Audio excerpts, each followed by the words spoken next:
Today, we're going on a pretty epic journey. We're going to start with the birth of the entire universe and end up in the middle of a single person's most difficult moment.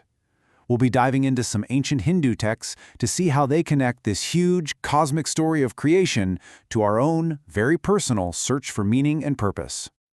You know, for as long as we've been able to look up at the stars, we've been asking these two massive questions. How did all of this get here? And what are we supposed to be doing in it? They're really the foundation of everything: philosophy, religion, even science. Well, the Puranas and the Bhagavad Gita offer this incredible, unified answer that stretches from the vastness of space right down into our own consciousness. So let's start at the absolute beginning. We're talking about the creation of, well, everything. And it's a cosmic drama on a scale that's almost impossible to imagine. According to the Puranas, before there was even time, there was Narayana, the supreme being, just resting on these cosmic waters. The entire universe, everything we know, begins as a dream in his mind. And from this divine dreamer, another god, Brahma, emerges. His job? To take that dream and give it form, to build the cosmos, and to bring life into being. But you know, creation is never that simple, is it? The early universe was apparently super chaotic. One of the stories tells us that the newly formed Earth actually got lost. It was submerged in this huge primordial ocean, which threatened to end the whole cosmic project before it even got off the ground. So, to fix this mess and restore order, the preserver god Vishnu steps in. He takes on the form of a gigantic boar, dives down into those chaotic waters, finds the lost Earth, and lifts it right back up to safety. This story tells us something really important. In these texts, creation isn't just a one-and-done event. It's something that has to be actively protected and maintained. Okay, so the physical world is saved. But what now? For humanity to really thrive, all that chaos needed to be replaced with some kind of structure, some kind of order. And here, the texts use this really powerful metaphor to explain how civilization began. It's the story of King Prithu.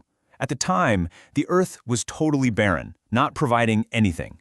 So Prithu, being the model king, goes after the earth, which has transformed into a cow, to try and convince her to provide for his people. Now here's the crucial part. Prithu doesn't hurt the earth cow, he milks her. And this act symbolizes the invention of agriculture and the founding of an organized society. Humanity learns not just to take from the earth, but to cultivate it. And that's how we get the mythological origin of cities, towns, and a stable way of life.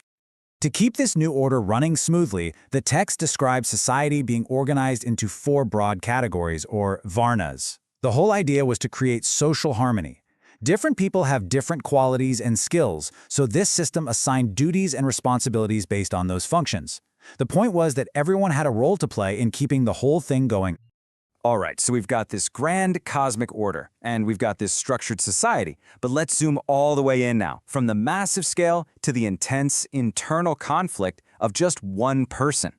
Because this leads us to a really deep problem. What happens when the duty you're supposed to perform feels completely morally wrong? What do you do when your role as a warrior means you have to fight your own family, your own teachers? What's the right choice then? And this isn't just some abstract philosophical puzzle. This is the real, gut-wrenching crisis that hits the great warrior Arjuna, the hero of the Bhagavad Gita.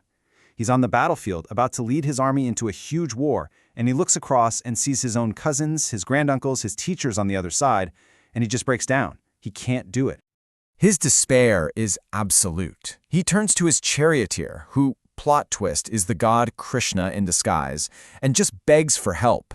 You can just feel the agony in these words. He's completely lost, totally confused about his duty, his purpose.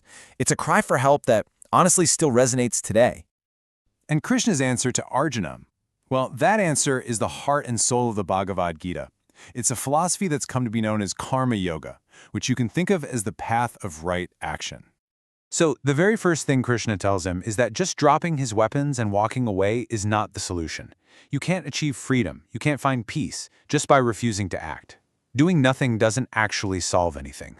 And why not? Because being alive is acting. It's just part of the deal. You can't escape it. Our very nature pushes us to do things constantly. So Krishna explains, the real question isn't if we should act, but how we should act. What's the mindset we bring to our actions? And here it is, the absolute core of the teaching. There are two ways to do anything. You can act with attachment, meaning you're obsessed with the result. You're focused on winning, on the praise, on the reward. That path, Krishna says, just leads to anxiety and suffering. Or you can act without attachment. You do your duty simply because it is your duty, without worrying about what you'll get out of it. And that is the path to inner freedom. So this is Krishna's big instruction, his powerful solution. Do your duty, and do it as well as you possibly can, but you have to let go of your attachment to the results. It's through that kind of selfless, dedicated action that a person finds true spiritual liberation. Okay, so you do all this, you walk this path of selfless action. What's the end game here? What is it you actually achieve by acting without being attached to the outcome? Well, what's so powerful is that the Gita completely redefines the enemy. For Arjuna, the enemy isn't the army standing across from him. The real enemy, Krishna says, is inside you. It's kama, or this insatiable desire. And when that desire gets frustrated, it turns into anger, and that clouds your judgment. That's the real enemy you have to defeat. And how do you beat this inner enemy? Well, it all comes back to that path of selfless action. Every single time you do your duty without worrying about the reward, you're essentially training your mind. You're weakening the grip that desire has on you and making your inner self stronger. The reward for this inner discipline is, well, it's profound. It isn't winning a battle or gaining a kingdom. It's achieving a state of everlasting peace and supreme bliss. By conquering that inner world of desire and attachment, you find a kind of peace that what's happening on the outside can't touch. So, from the creation of the entire cosmos, all the way down to the battle inside a single human heart, this ancient wisdom lays out a path to purpose. It suggests that real peace isn't found by getting everything we want, but by fundamentally changing how we act. So I guess the question it leaves for us is this. In our world, which is constantly screaming at us to chase results and outcomes, what would it actually look like to focus only on doing our part and letting the results be what they will be?